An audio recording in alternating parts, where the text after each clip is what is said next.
Curtis Warren, Godfathers, Part 1. Well, it must be massive quantities of drugs. Biggest ever drug importation. Corruption is inevitable. Here, number one target. Shoot you in the head. It's there to use the choice.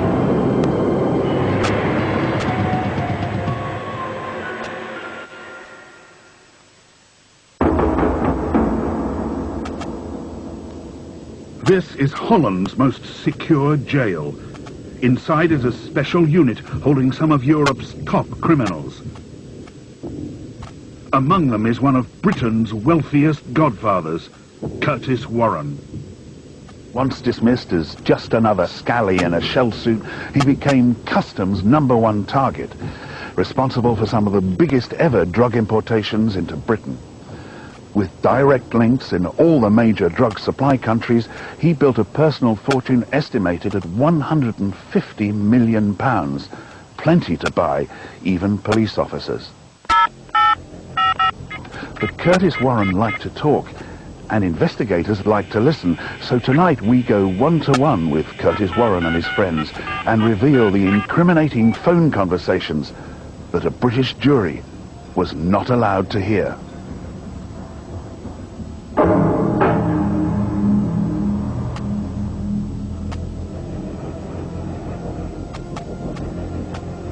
He thought he was untouchable, even to the point of bribing a senior police officer to get criminal charges dropped against his friend. This pod's in charge of the case, yeah? Yeah. So what I've said to him, I'll give him a couple of grand this morning, right? Yeah. I've said if he gets bail tomorrow, I'll give you another 8, right? Yeah. And when all the charges are dropped, I'll give you another 10. And he's agreed with that. Warren views justice like drugs, a quick fix to be purchased at the right price. This is the story of the boy from the back streets of Liverpool who made it to the Sunday Times rich list, and how the Dutch police tapped his phones to prove he was the chief executive of a multinational drugs empire. It became clear that Curtis Warren had got contacts all over the globe. He had reliable contacts in South America, he had contacts in Holland, contacts in Turkey, all of which are good source countries for supplying narcotics. We still don't know everything about him. We arrest him for cocaine, we know a part of his network. The fact that he communicated on the highest level to the Colombians will say that he's a very important European criminal, I think one of the most important criminals over here. Curtis Francis Warren, age 36, was born on the 31st of May 1963 in Upper Parliament Street, part of the Toxteth neighbourhood of Liverpool. His father, now retired, was a merchant seaman from Latin America, and his mother, a cleaner, was born on Bird Island, South Africa. As a youth, he spent a few years at a North Wales boarding school, a refuge for inner-city kids. But his turf was Granby Street, known as the Front Line, where the Toxteth riots erupted in 1981 when Warren was 18.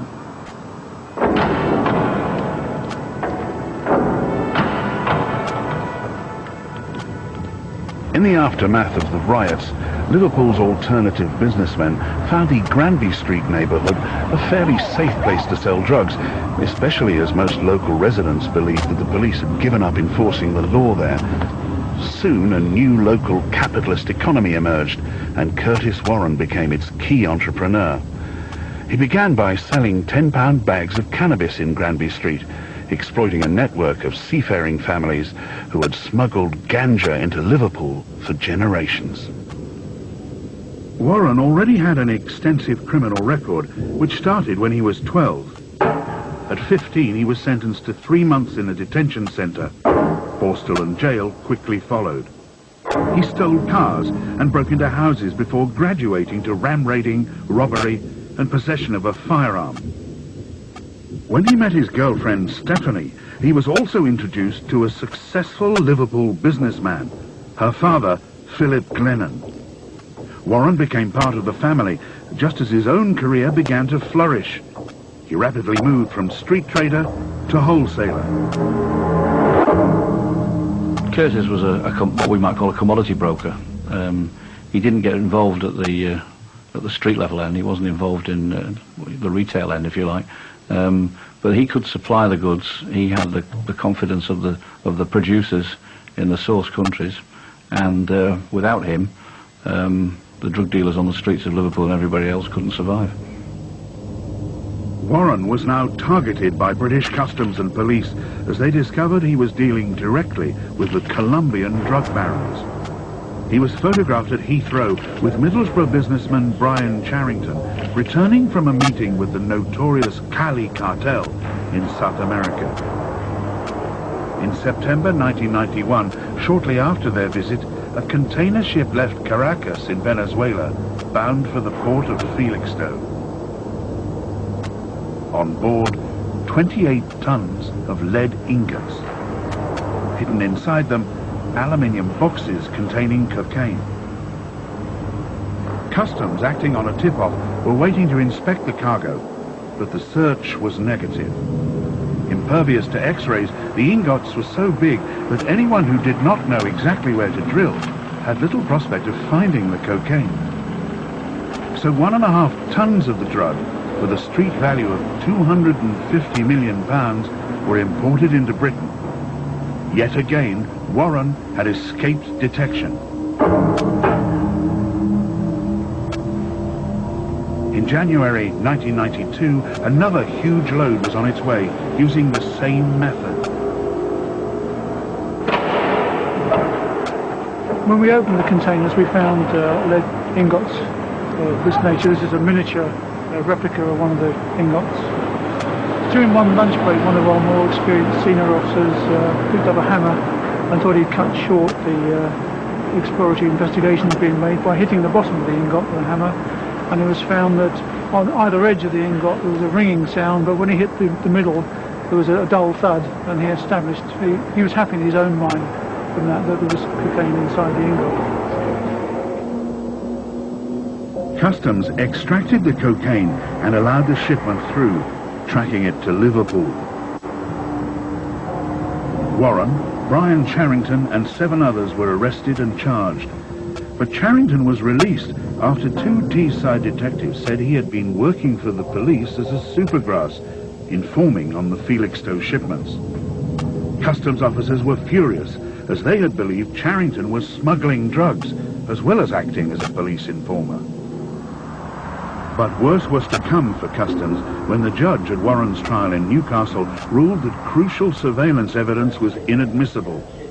Warren walked free, escaping a 25-year jail sentence. On his way out of court, he taunted Customs officers.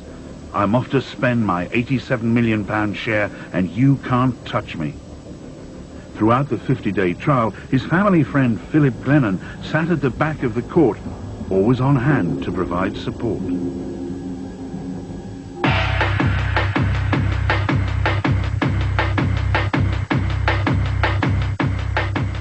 Warren's base was still Liverpool. Drugs were flooding into the city, and he had a keen interest in the security firms which ran the doors of the clubs and pubs, a prime avenue of distribution. Curtis Warren's increasing wealth and power began to upset some of Liverpool's traditional crime families, so they decided to teach him a lesson. He was kidnapped, blindfolded, and taken to a secret location where he was held for a day and given a few slaps before his abductors let him go. More to the point, they refused to pay the £50,000 they owed him for a recent consignment of drugs. After Warren's release, he met an old associate and fellow gangster, Johnny Phillips, on the street. Phillips was an enemy of David Unge, a member of a rival gang thought to be moving in on Warren's territory. Phillips also had his own dispute to settle. On May Day 1995, Unge was on his way to a meeting when he was ambushed as he approached rival turf.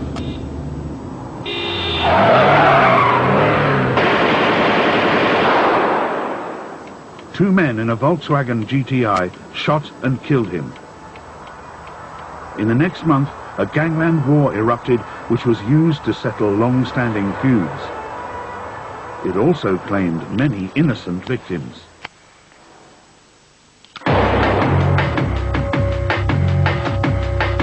First tonight, a man's been shot dead in a betting shop. My partner, Owen, was shot in broad daylight. Another ordinary Liverpool street, another shooting. As he leaned down the door, he just leaned over me and shot me twice. And the second man stepped in and shot me 3 times. From January 1995 to April 1996, 53 people were wounded and 5 shot dead. Liverpool became a battleground as the crack of the Tokarev and the Uzi became the new Mersey sound.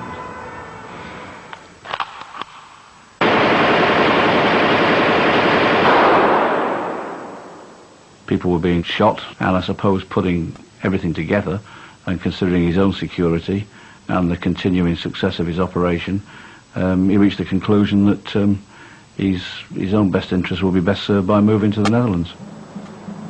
Warren's operations were now global, and he didn't want the heat of a neighbourhood gun war to damage his business. So he moved and set up home in Sassenheim, a sleepy Dutch village near Amsterdam. Here he thought he could escape the gunfire and the growing attention of British investigators, and also continue his lucrative trade with the Colombians. But in part 2, Target 1 is unaware he's in the sights of a weapon far more effective than a gun.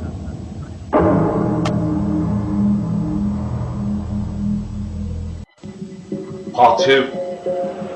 Warren believed that Amsterdam, with all its bars and brothels, could provide a safe haven for his growing drugs empire, away from the prying eyes and ears of the British investigators.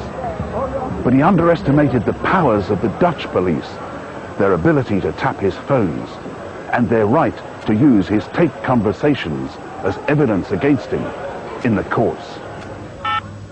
For 6 months, from May till October 1996, a special squad called the Mix Team listened in to hundreds of conversations between Warren and his henchmen.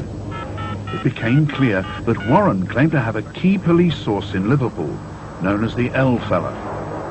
He passed on information that detectives believed Warren had ordered the hit on David Unge, and then had the 2 assassins shot when they fled to Jamaica.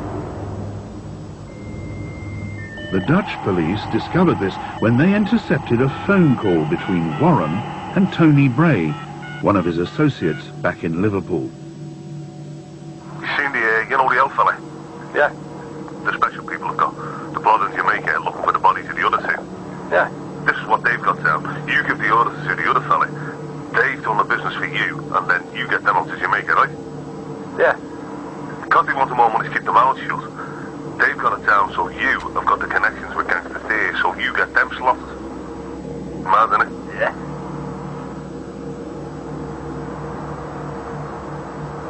Meanwhile, back in Liverpool, Warren's friend, Philip Glennon, had a problem with his son.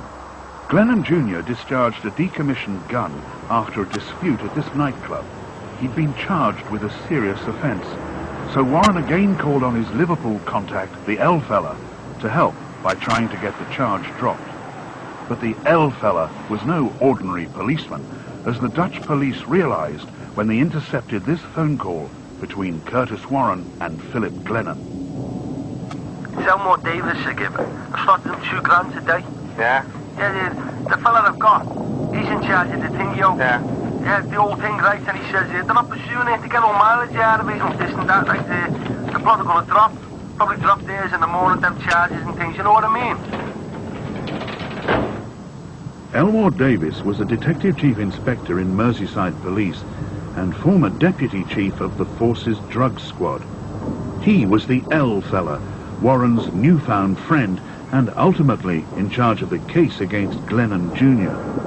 And it appeared that Davis was accepting money in return for secret and sensitive information to help undermine the evidence. The intermediaries acting for Warren were Micah Hearn, better known as Warrior, the TV gladiator, and Tony Bray. According to another conversation between Tony Bray and Warren, Davis had also passed on information about another British police operation. Right, the code name for the operation is Spigot. Yeah. And that's the code name for you as well. So if they cite you, they don't have to say they've seen the CW, they just say we've seen the Spigot. I wonder what that means. Two Spigots go together like tightens things up, don't they? Warren was also intrigued to know how Davis and the police viewed him. Got me down as a bit crafty. Oh, I know you're crafty. What did he say about me? He said, I'll tell you what, let me tell you, he said, there's National, International and Super League, and you're well into the Super League. Warren was now in the Super League because of his links with Quinceno Botero, a leading Colombian godfather. Botero was the main target of the Dutch phone tappers, and they had discovered that Warren and Botero were setting up another major deal.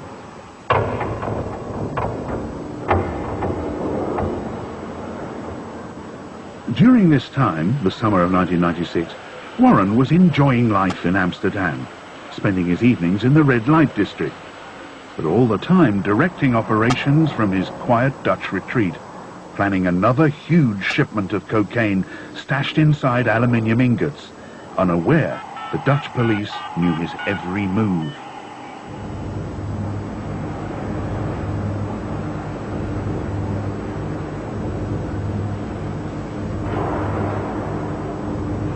It was not destined for Rotterdam, but for Bulgaria. But we thought that they would try to rip it off from the port and bring it into Holland. At the end, that was not the plan. They were planning to bring it to Bulgaria and from there to Holland. But on base of the conversations, we had enough evidence, and our prosecutor thought to arrest him. So we made the decision to seize the cocaine and arrest Curtis.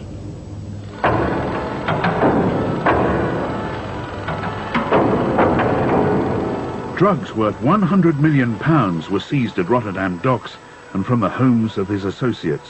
One of his gang had 3 hand grenades under his pillow, ready for action. Warren was arrested in bed with a Ukrainian prostitute.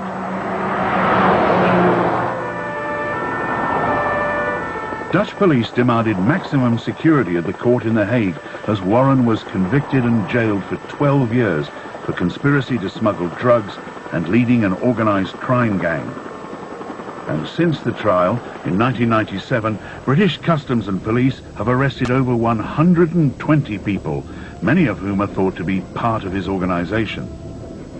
But investigators suffered a setback when charges against Philip Glennon for perverting the course of justice were not proceeded with at Nottingham Crown Court.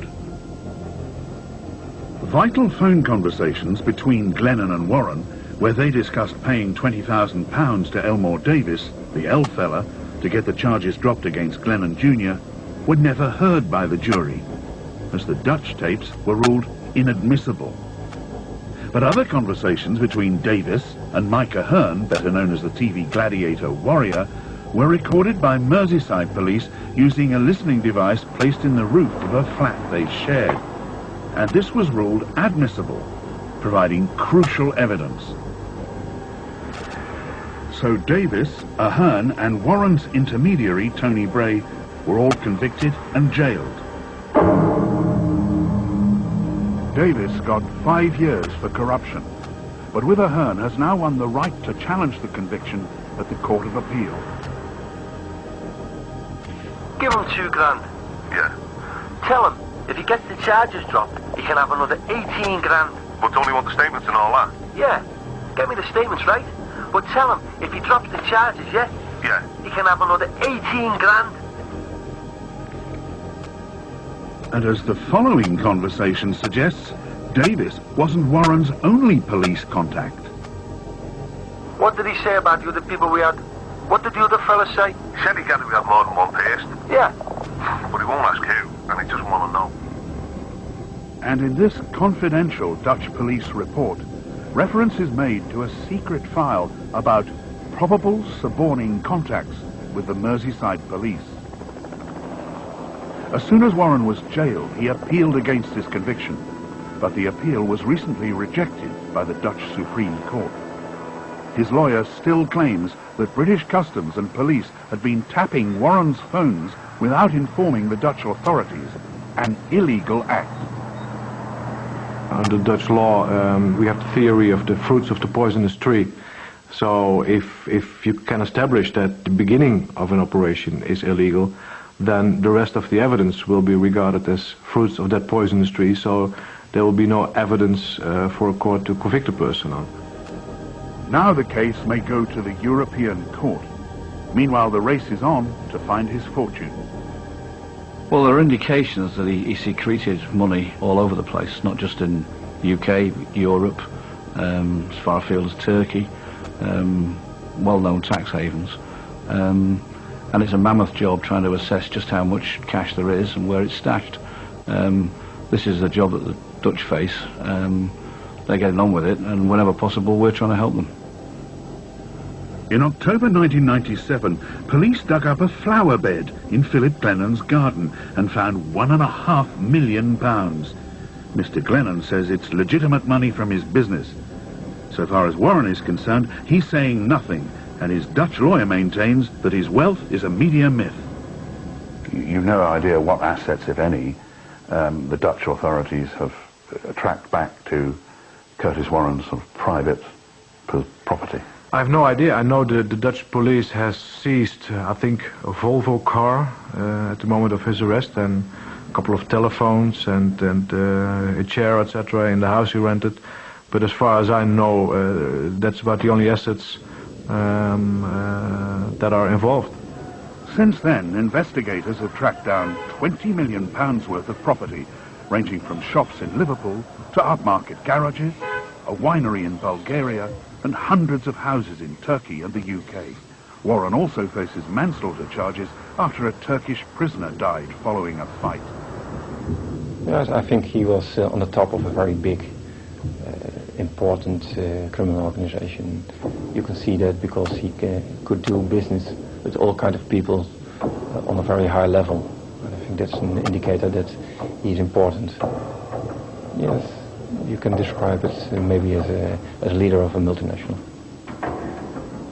With good behavior and remission, Curtis Warren should walk free from this Dutch prison in just a few years. But will the man they called the Teflon Don, for his ability to escape conviction in the UK, return to his old ways and spend his ill-gotten gains? I was just checking the price on those big Porsche turbos. Yeah, how much? 100 grand. Now that's a lot of money, mate. Yeah. You get one? I might do, what was I going to say, one of those C36 Mercs, innit? Yeah, have a C36, mate.